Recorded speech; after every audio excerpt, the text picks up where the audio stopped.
ٹرینیٹائڈ صفدر کے خلاف 3 NAB references کی سماعت آج ہوگی۔ نواز شریف آج عدالت میں پیش ہوں گے۔ حاضری سے 1 ہفتے کے استثناء کا وقت آنے والے دنوں میں شروع کرنے کی استدعا کریں گے۔ حسن اور حسین نواز کو اشتہاری ملزم قرار دیے جانے کا امکان۔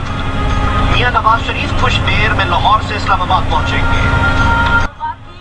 فیض آباد انٹرچینج پر دھرنا جاری، 70واں دن شروع ہو گیا۔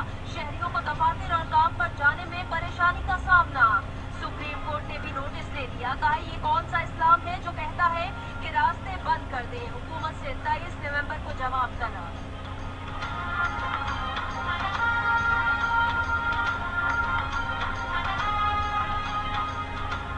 کراچی کے ایم جناح روڈ پر نمائش چورنگی پہ مذہبی جماعت کا دھرنا جاری۔ دھرنے کے شرکاء بیچ سڑک سے ہٹ کر کنارے پر آ گئے۔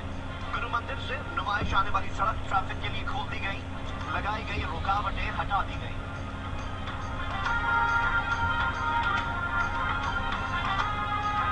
ملک بھر میں سردی کے ڈیرے، پہاڑی علاقوں میں شدید سردی سے معمولات زندگی جمنے لگے۔ کم سے کم درجہ حرارت غلات میں -7 ریکارڈ کیا گیا۔ گلگت اسکردو میں -5، جسور کالام اور کوئٹہ میں -4 ریکارڈ کیا گیا۔ اسلام آباد اور پشاور میں 5، لاہور میں 9 اور کراچی میں 13 ڈگری سینٹی گریڈ ریکارڈ کیا گیا۔ دھوپ اور اسموگ ختم ہونے کے بعد پنجاب میں تعلیمی اداروں کے پرانے اوقات بحال۔ آج سے سرکاری اور نجی تعلیمی ادارے صبح 8:15 بجے کھل گئے، چھٹی 2:30 بجے ہوگی۔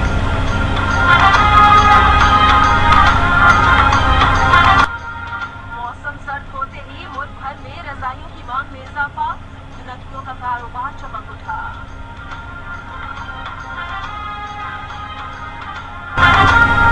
کراچی کے لاٹھی کورنگی میں مکان سے 2 خواتین سمیت 3 افراد کی لاشیں برآمد، تینوں کو گولیاں مار کر ہلاک کیا گیا۔ نیو کراچی سیکٹر 11J میں فائرنگ، ایک شخص جاں بحق۔ شاہ فیصل کالونی، بہادر آباد، ملیر سعود آباد، پاکستان بازار اور منگوپیر میں پولیس کی کارروائیاں، ایرانی ڈیزل کے اسمگلر سمیت 12 ملزمان گرفتار۔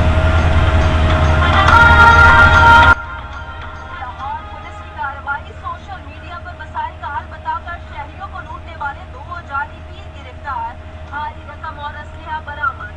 ملزمان کہتے ہیں پہلے ملتان میں جعلی پیر بن کے لوگوں کو لوٹتے تھے، 2008 میں لاہور میں کام شروع کیا۔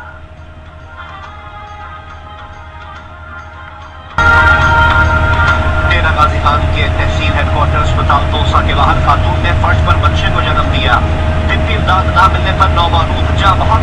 خاتون کا بچہ پیدائش سے قبل ہی مردہ حالت میں تھا، اسپتال انتظامیہ کا موقف۔